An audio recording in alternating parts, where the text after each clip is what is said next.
Hello, welcome to a new series featuring some of the great moments of English football. We're taking the opportunity to delve into the archives and highlight some of the great names and personalities of the 70s. To do it, we've reunited two of the game's unique entertainers who were idolised by the fans during that golden age. In George Best and Rodney Marsh, we have the perfect match for reflecting on the very best in football. The next half hour will provide ample evidence of their qualifications to do so as we recall the flamboyant talents that made Mr. Marsh and Mr. Best so special. Our first action comes from Northampton back in 1970 with a 23-year-old George Best gaining himself a place in the record books, a performance typical of the Best legend. George, you were returning from a suspension, not dare I say it a rare occurrence in your career, and for both of you, although you were famous for your style of football, it is fair to say you were also famous for frequently getting into trouble. Was it big mouths? Does it go with talent? Is it? I think in George's case it was. Depends what you call trouble. I call it fun. I'll tell you what, there's one thing I can guarantee about both of us: we enjoy whatever we do. And I mean, as far as getting into trouble, I tend to think, well, I got in trouble, I suppose. I tend to think more for retaliation, and Rod's right, for mouthing off. But that's because I felt I was an entertainer, and I was being paid to entertain. And if some mug from some fourth division side's kicking lumps out of me for an hour and a half, sooner or later you're going to snap, and that's usually when I got in trouble. Well, in terms of being in trouble, I only got in trouble on 3 occasions, and all the 3 occasions were for bad tackles from me. So, and I deserve to be sent off. You deserve to be... Fine, good. But you didn't deserve what happened to you. You felt you weren't protected. No, he was very good, actually, George. I mean, he didn't deserve a thing. All right, so why? In this first game we're going to watch the highlights of, this is Northampton Town. This is an FA Cup tie, isn't it? Northampton Town against Manchester United, and the George Best there at number 11. You're returning from many weeks of suspension. How many weeks was it? I think I just served a month suspension. What have you done that time? I can't remember what for. There was that many, I can't remember. But this was, funny enough, the team had been doing quite well, and there was a lot of talk about maybe they shouldn't bring me back in right away because the team had been getting some good results. Anyway, they brought me back, and this was the first game for quite a few weeks. Sure, and we're talking about Kim Book as well in Northampton Town, who had a hard time that day, related to... Yeah, Tony Book's brother, yeah. This man, George Best, is today back in the side, having missed 5 games during his 4-match suspension, and will obviously be anxious to turn on something a bit special this afternoon for this enormous crowd to appreciate. Farrand, good ball to Kidd. Morgan's in the centre, Charlton's coming through, Best is there, and Best!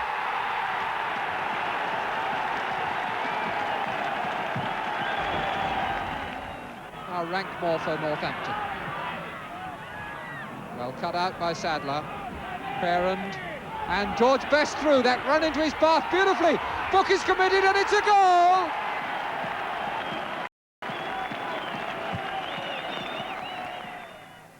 Charlton, through to Kidd.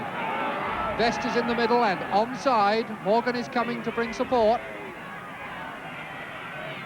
Kidd. Best, his hat-trick. No, now! Brian Kidd. Best waiting hopefully in the middle again. Cut out by Brooks, but straight back to Kidd. Best! It's in!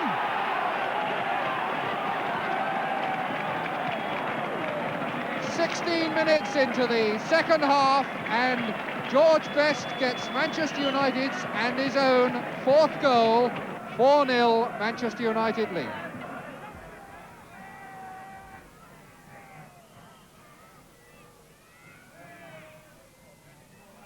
Back header, Kidd! Number 5 from Brian Kidd. Burns quickly in the game and putting Best through, and here goes Best. It must be his 5th, surely. Yes, he's rolled it in! This incredible player, his 5th goal of this game, his 19th of the season. Francis Burns, his first touch of the ball, strokes a beautiful through pass, and George Best does the rest. Nice ball from Best to Burns. Morgan here with a chance for another one.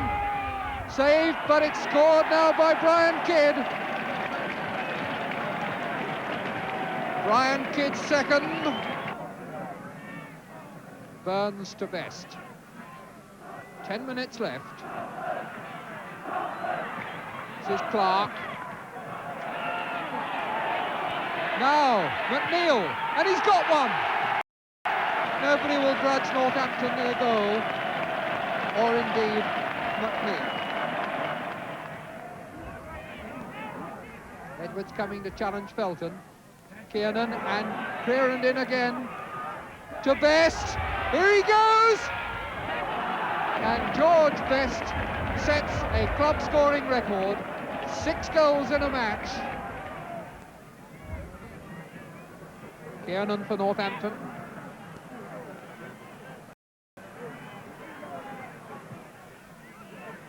Large is there!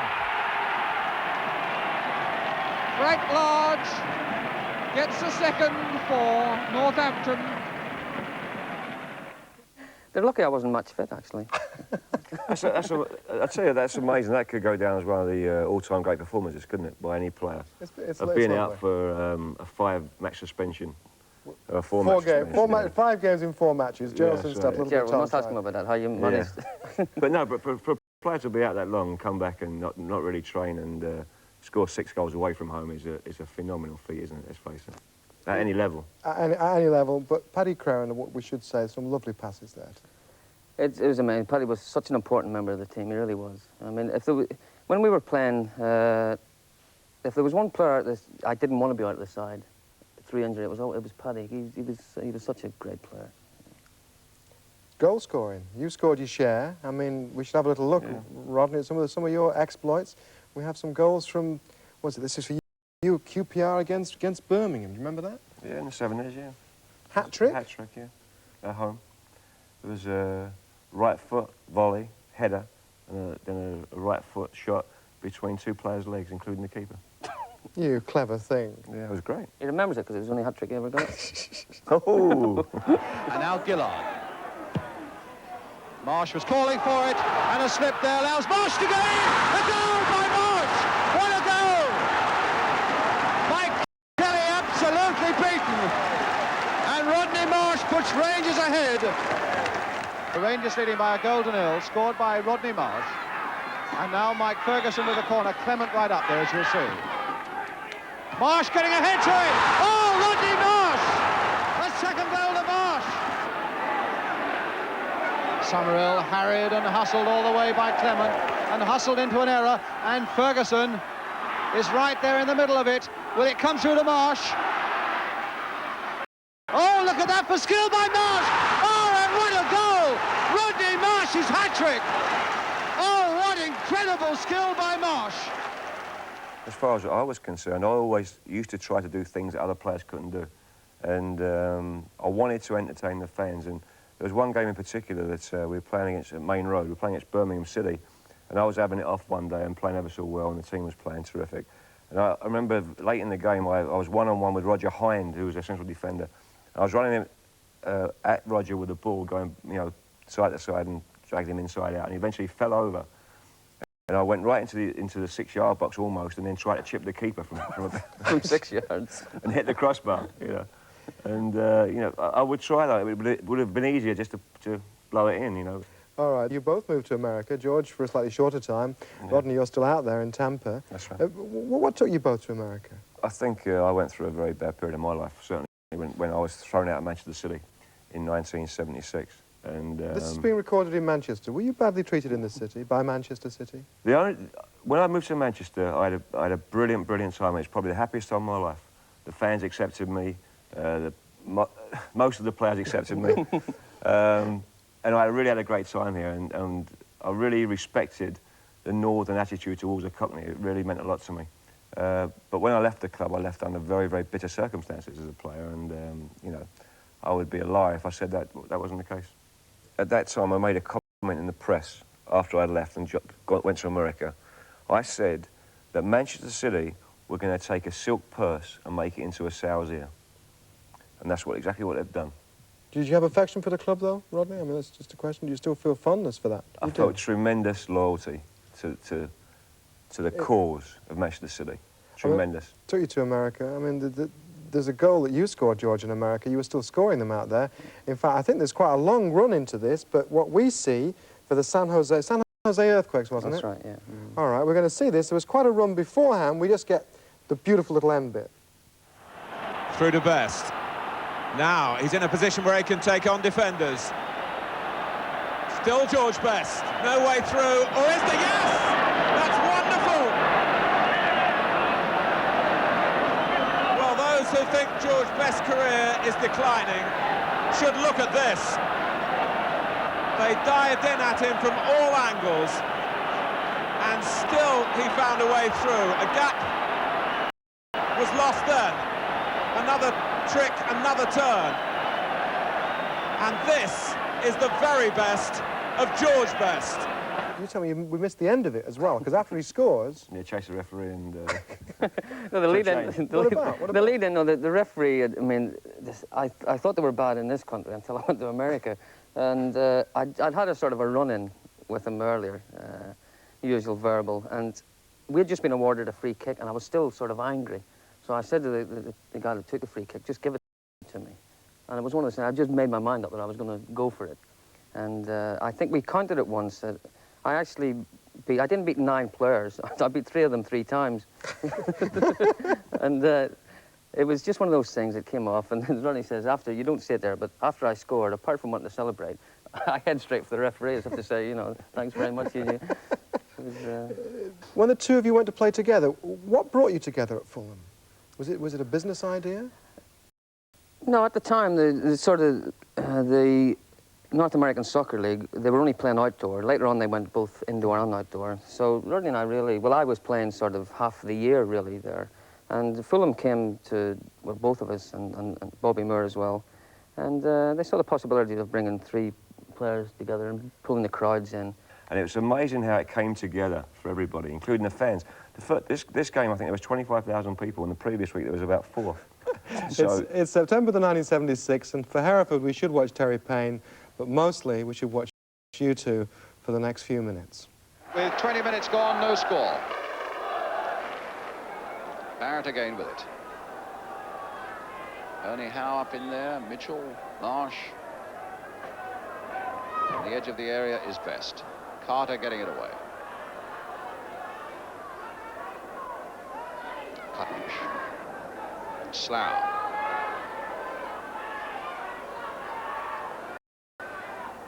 Mitchell setting a little dummy. Slough going through. That's the goal by Alan Slough.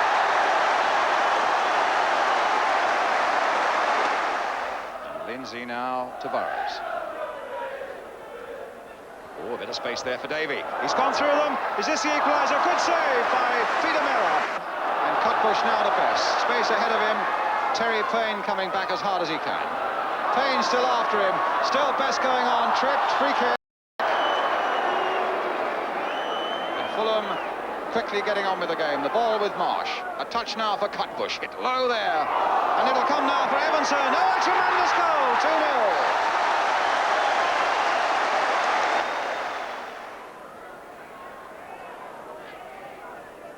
Got his cross in there. Here's Marsh. Dinked it one side. Oh, what about that for skill? Knocked it one side of Lindsay, and before it hit the ground, he was round the Hereford player and hitting it on the halfway and enjoying every moment of it. Well, Bobby Campbell is a fellow who likes effort, but I think he enjoys a bit of skill as well, and he would have loved that bit of skill by Marsh. Now Davey. Look who's coming back. Slough covering well there for Fulham.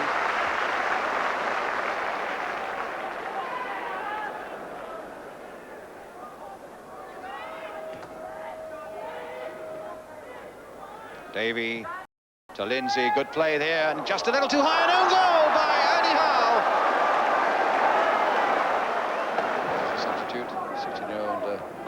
and Sheedy. Scored 3 goals in the reserves this week. The old man passing him by, Terry Payne, doing a bit more shouting and a bit more directing.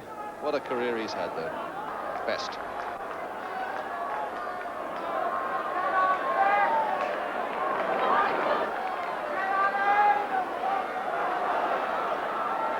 That's the best.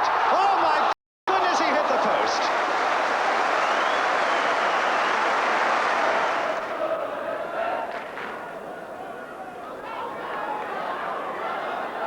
They're strong for Fulham.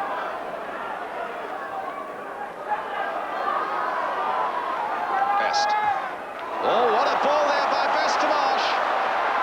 And a beautiful save by Charlton and Marsh, jumping all over Burrows. Nice jump by Mitchell. Marsh there to collect.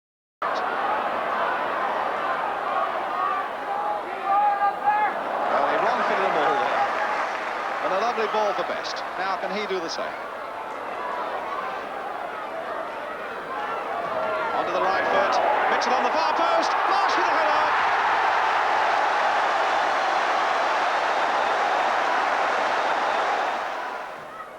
Best making his presence felt there again. Now it's John Evanson for Fulham. Played inside for Marsh. Looking around, seeing who he can pick up. Decides to go one in. Oh my goodness, what a goal! Oh, what a tremendous goal by Marsh. Moore heading that one away. And now Marsh and Best are up. Best inside his own half, Marsh brought down, and Best on his way. Now he's got Tyler to beat. Oh, and in the end, Burrows came up so quickly to dispossess him, and Marsh remonstrating with the referee that he was bowled over away in his own half. Just hadn't got that little finishing whip over the last 10 yards of that run, George Best. Well, they were very slow there, and this might come now for Ernie Howe. No! Slough, no!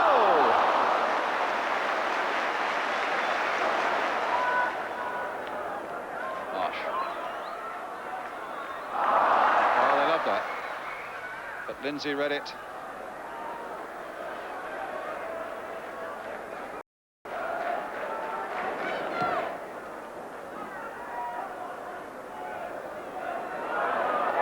That'll fall for Marsh. Killed in one move.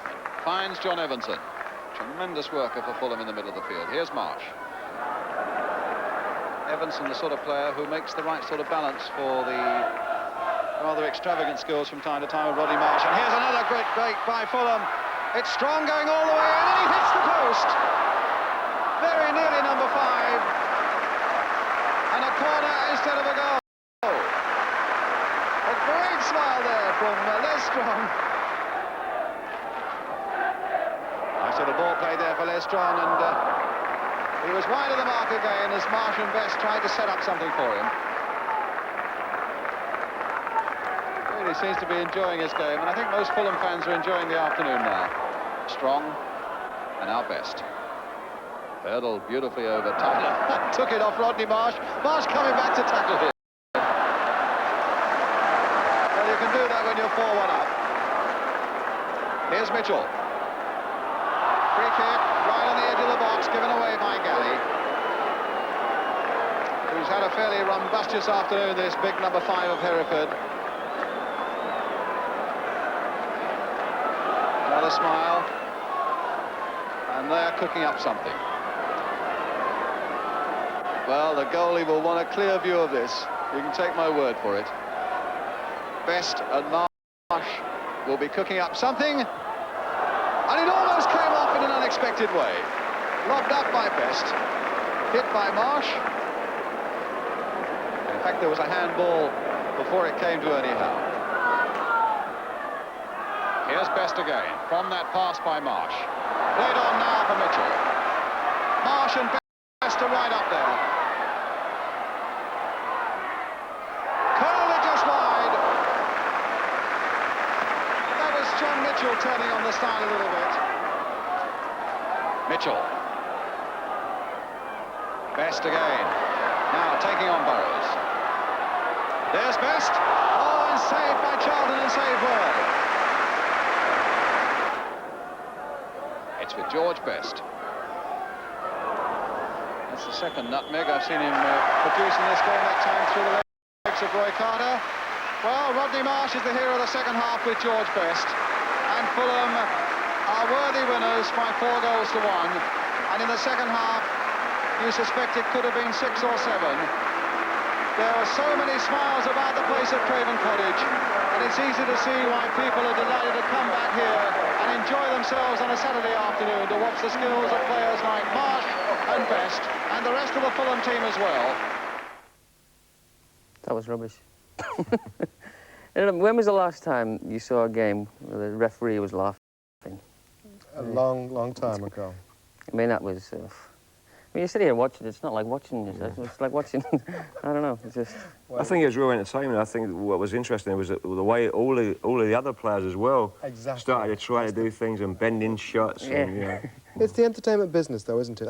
That's how you both see it, as the entertainment business, not as professional sport, as winning in that sense. I certainly did. When I played, I certainly looked upon myself as an entertainer.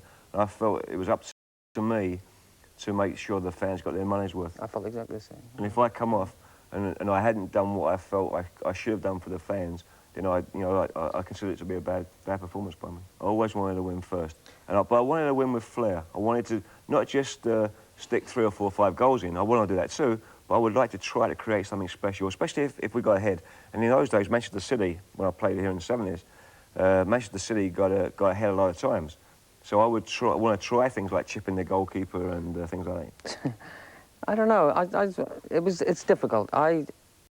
Sometimes I was a bit selfish. Sometimes when we lost, I don't mean on the ball. I mean, when I come off, sometimes even if we'd lost, to be quite honest, if I'd played well and entertained, I was quite happy. I really was. All right, the two of you, thank you for entertaining us tonight.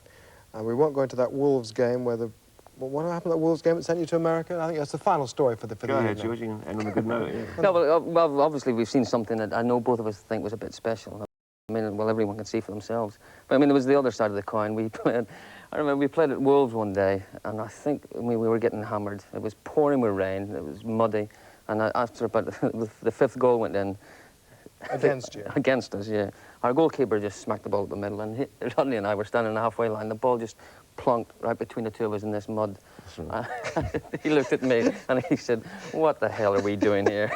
Actually, he didn't say hell, he said another 4-letter word. Which we won't repeat now. Well, what you're doing here now is talking about football to us. Thank you for this first programme. We look forward to the rest of them as we talk about football. Marsh, Best, and their memories. Thank you both very much, gentlemen, and we'll see you again for the next in this series. Hope you enjoyed it. And we're actually going to leave you with 2 of their compatriots, as it were, entertainers of a similar ilk from the early 70s, Duncan Mackenzie and Dennis Law. Hope you enjoy them and hope you join us again next time. Mackenzie. Twice he dummied the back heel. Still he has the ball. Great crossfield run by Duncan Mackenzie. Still, Stoke can't find a way of taking it from him. Best got away by cross, but only to Charlton. And in it comes again for Law to jump. It's the post and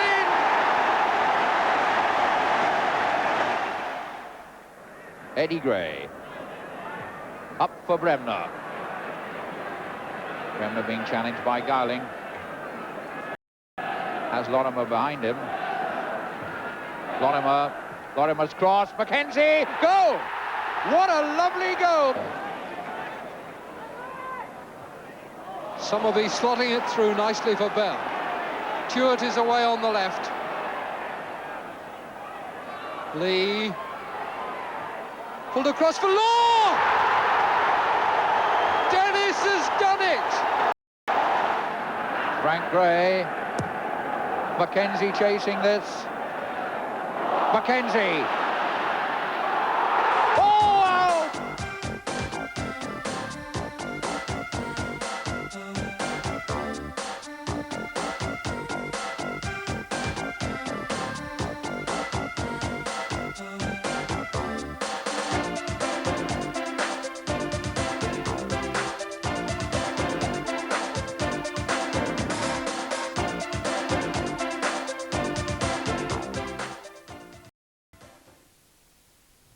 More conversation with Best and Marsh next Monday at the same time, 12 o'clock.